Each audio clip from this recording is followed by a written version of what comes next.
আজি আপোনালোকক মোৰ এই ভিডিঅ'ত স্বাগতম জনাইছোঁ। ইয়াত আপোনালোকক আজি যেহেতু মই ঈশানোদয়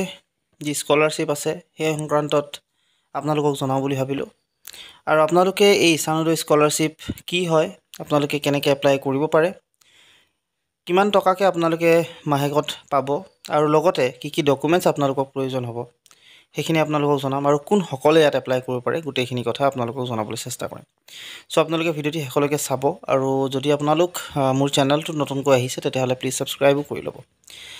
ইয়াত আপোনালোকক যিটো স্কলাৰশ্বিপৰ বিষয়ে কৈছোঁ, ঈশানোদয় স্কলাৰশ্বিপ, আৰু এই ঈশানোদয় স্কলাৰশ্বিপ আচলতে NSP স্কলাৰশ্বিপৰ আণ্ডাৰত আহে, অৰ্থাৎ নেশ্যনেল স্কলাৰশ্বিপ পৰ্টেল যিটো আছে তাতে আপোনালোকে এপ্লাই কৰিব পাৰে। এই স্কলাৰশ্বিপটো যিহেতু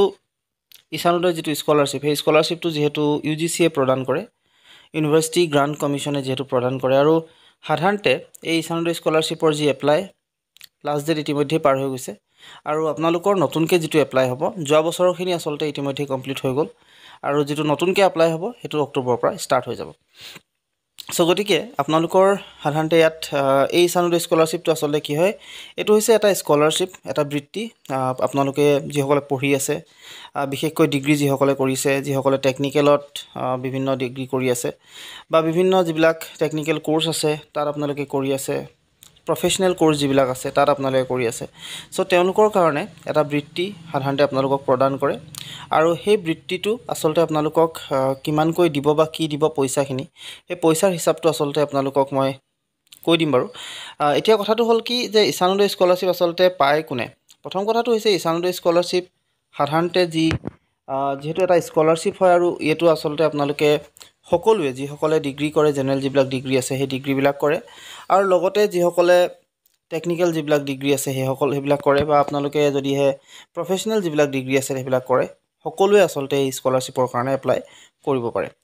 আৰু এই স্কলাৰশ্বিপটো এপ্লাই কৰাৰ লগে লগে ট'টেলি, যিহেতু এইটো স্কলাৰশ্বিপটো নৰ্থ ইষ্টৰ ৰিজন, অৰ্থাৎ আপোনালোকৰ যি যিখিনি নৰ্থ ইষ্টৰ আচলতে ষ্টেটছ আছে, সেই ষ্টেটছৰ পৰা আচলতে গোটেইখিনি ষ্টেটছৰ পৰা ট'টেল 10,000 ছাত্ৰ ছাত্ৰীয়ে পাবলৈ সক্ষম হয়। আৰু এই 10,000 ছাত্ৰ ছাত্ৰীয়ে যিহেতু এই গোটেই আমাৰ নৰ্থ ইষ্টৰ যিখিনি ষ্টেটছ আছে সেই ষ্টেটছৰ পৰাই এপ্লাই কৰে, আৰু সাধাৰণতে তাৰ পৰাই চিলেক্টটো হয়। ট'টেল বহুতখিনি ষ্টুডেণ্টে এপ্লাই কৰে ইয়াত, আৰু তাৰে 10,000 ছাত্ৰ ছাত্ৰীয়ে যিহেতু পইচাখিনি পায়, গতিকে আপোনালোকেও এপ্লাই কৰিব পাৰে। আৰু ইয়াত যিটো পইচাৰ যিটো এমাউণ্ট, সাধাৰণতে যিসকলে BA BSc BCom বা যিবিলাক জেনেৰেল ডিগ্ৰী বুলি যাক আমি কওঁ, সেইবিলাক সাধাৰণতে কোৰ্চ কৰি আছে, তেওঁলোকক ইয়াত প্ৰদান কৰা হয় পাৰ মান্থ 5,400কৈ, 5,400 টকাতকৈ। আৰু লগতে যিসকলে টেকনিকেল বা প্ৰফেশ্যনেল যিবিলাক কোৰ্চ কৰি আছে তেওঁলোকক সাধাৰণতে ইয়াত প্ৰদান কৰা হয় 7,800 টকাকৈ প্ৰদান কৰা হয়। আৰু ইয়াত লিখা চাব পাৰে আপোনালোকে, 5,400 টকাকৈ আপোনালোকৰ জেনেৰেল ডিগ্ৰী কোৰ্চৰ কাৰণে, আৰু 7,800 টকাকৈ আপোনালোকে টেকনিকেল, মেডিকেল, প্ৰফেশ্যনেল আৰু পেৰামেডিকেল যিবিলাক কোৰ্চ আছে সেইবিলাকৰ কাৰণে আচলতে আপোনালোকে পাব পাৰে। লগতে আপোনালোকক আৰু এটা কথা আছে, যিহেতু আপোনালোকৰ ইনকম, সেই ইনকমৰ কথাটো আপোনালোকৰ জড়িত হৈ থাকে, গতিকে আপোনালোকৰ পাৰ যিটো এনুৱেল ইনকম, বছৰেকীয়া যিটো ইনকম, সেই ইনকমটো আচলতে 4.5 লাখতকৈ কিন্তু বেছি হ'ব নোৱাৰিব, 4.5 লাখতকৈ কমত থাকিব লাগিব। আৰু লগতে তেওঁ ডমিচিয়েল হ'ব লাগিব এনিয়াৰ ৰিজনৰ, নৰ্থ ইষ্টৰ কোনোবা এখন ষ্টেটৰ তেওঁলোকে স্থায়ী বাসিন্দা হ'ব লাগিব, তেতিয়াহে আচলতে আপোনালোকে এই স্কলাৰশ্বিপৰ কাৰণে এপ্লাই কৰিব পাৰে। এতিয়া কথাটো হ'ল, আপোনালোকে এই স্কলাৰশ্বিপত এপ্লাই কৰিবৰ কাৰণে কি কি ডকুমেণ্টছ সাধাৰণতে আপোনালোকক প্ৰয়োজন হ'ব। চ' আপোনালোকক প্ৰথমতেই দৰকাৰ হ'ব আধাৰ কাৰ্ড লাগিব আপোনালোকক, আৰু আধাৰ কাৰ্ড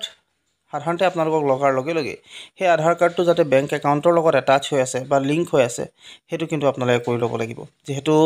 পইচাখিনি যিটো আচলতে ডাইৰেক্ট আপোনালোকৰ বেংক একাউণ্টত যিহেতু আহে, গতিকে বেংক একাউণ্টত যিটো DBT থ্ৰুৱেদি আহে, আচলতে ডাইৰেক্ট যি ট্ৰান্সফাৰ কৰে আপোনালোকৰ বেংকলৈ, DBT মানে ডাইৰেক্ট বেংক ট্ৰান্সফাৰ বুলি কোৱা হয়। আৰু আপোনালোকৰ এই বেংক ট্ৰান্সফাৰ কৰোঁতে আচলতে আপোনালোকৰ আধাৰ কাৰ্ড সেই আধাৰ কাৰ্ডটো বেংকৰ লগত এটাচ যদি নহয়, তেতিয়াহ'লে আচলতে আপোনালোকৰ পইচাবিলাক সাধাৰণতে আপোনালোকৰ পইচাবিলাক সোমোৱাত আপোনালোকে প্ৰব্লেম পাব। চ' সেইটো কাৰণে আপোনালোকে আধাৰ কাৰ্ডটো বেংক একাউণ্টৰ লগত লিংক থকাটো খুব প্ৰয়োজনীয়, আৰু আধাৰ কাৰ্ড আপোনালোকক লাগিব। লগতে আপোনালোকক এটা ইনকম চাৰ্টিফিকেটখন আচলতে আপোনালোকে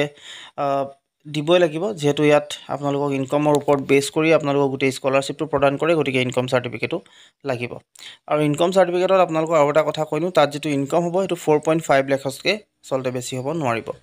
আৰু সেইখিনি আপোনালোকে দিব লাগিব লগতে সাধাৰণতে আপোনালোকে যিসকলে এপ্লাই কৰিব 12 পাছ হ'বই লাগিব আৰু 12 পাছ সাধাৰণতে আপোনালোকে হোৱা সকলেহে ইয়াত এপ্লাই কৰিব পাৰিব সো এইখিনি আপোনালোকক যিখিনি ডকুমেন্টছ আছে আৰু লগতে ডকুমেন্টছ লাগিব আপোনালোকৰ ডমিচিয়েল অৰ্থাৎ স্থায়ী বাসিন্দাৰ প্ৰমাণপত্ৰ এটা লাগিব আৰু হেতু আচলতে আপোনালোকে জমা দিব লাগিব তাত বা আপলোড কৰিব লাগিব আপোনালোকে আৰু এইখিনি এই তিনটা ডকুমেন্টছ প্ৰধান ডকুমেন্টছ প্ৰথম কিটো কলো মই আপোনালোকৰ আধাৰ কাৰ্ড দ্বিতীয়টো ইনকাম সাৰ্টিফিকেট থাৰ্ডটো আপোনালোকক কলো ডমিচিয়েল সাৰ্টিফিকেট আৰু এইখিনি ডকুমেন্টছ আপোনালোকে দিয়াৰ লগে লগে সাধাৰণতে আপোনালোকে যেতিয়া এপ্লাই কৰিব তাত আপোনালোকক এই ডকুমেন্টছ কিটা যেহেতু লাগিব আৰু এটো আপোনালোকে দিবই লাগিব আৰু দিলে আপোনালোকে ইয়াত এপ্লাই কৰিব পাৰে লগতে আচলতে এই ডমিচিয়েলটো বা এনুৱেল ইনকামৰ যেটো প্ৰুফ হেতু আপোনালোকে দিব লগতে আপোনালোকৰ আৰু এটা বস্তু আপোনালোকক লাগিব হৈছে ইনষ্টিটিউচনৰ যিজন হেড তেওঁৰো আপোনালোকক ভেৰিফাইড কৰি দিব লাগিব যে আপুনি সেই ইনষ্টিটিউটত বা সেই ঠাইডোখৰত বা সেই কলেজখনত পঢ়ি আছে সেইখিনি আপোনালোকক লাগিব সেই সাৰ্টিফিকেটখনো আপোনালোকক দৰকাৰ হ'ব সো ডকুমেন্টছ হিচাপে এইকিটা বস্তুৱে আপোনালোকক সাধাৰণতে লাগিব আৰু এইখিনি আপোনালোকে যদি যোগাৰ কৰি ৰাখে তেতিয়া হলে নিশ্চয় আপোনালোকে এই যি স্কলাৰশ্বিপ আছে এই স্কলাৰশ্বিপত এপ্লাই কৰিব পাৰে আৰু যেহেতু এমাউন্টৰ কথা আপোনালোকক ইতিমধ্যে আগবঢ়ালৈ কলোৱে আসলে কিমান আপোনালোকক এমাউন্ট দিব আৰু কিমান ছাত্ৰ ছাত্ৰীক প্ৰদান কৰিব হেতু আপোনালোকক মই জনালো এতিয়া আপোনালোকক যেটো এমাউন্ট 5400 কে দিব আপোনালোকক বছৰেগত প্ৰায় 65-63 হাজাৰ টকা আপোনালোকক প্ৰদান কৰে প্ৰত্যেক বছৰে আৰু আপোনালোকে এইটো এবছৰ এপ্লাই কৰাৰ পিছত আকৌ নেক্সট বছৰৰ কাৰণে ৰিনিউৱেল কৰিব লাগিব মনত ৰাখিব এবাৰ এপ্লাই কৰিলে কেৱল নহব এবাৰ এপ্লাই কৰিলে আপোনালোকক এবাৰ পেমেন্টটো সোমাব নেক্সট বাৰ আসলতে ৰিনিউ কৰিব লাগে 3 বছৰ যদি আপোনালোকৰ ডিগ্ৰী কোৰ্স হয় তেতিয়াহলে 3 বছৰৰ কাৰণে 3 বাৰ আপোনালোকে এপ্লাই কৰিব লাগে তেতিয়াহে আসলতে আপোনালোকে এটো যেটো পেমেন্ট বা আপোনালোকৰ যেটো স্কলাৰশ্বিপ হেতু পাবলৈ সক্ষম হ'ব যেহেতু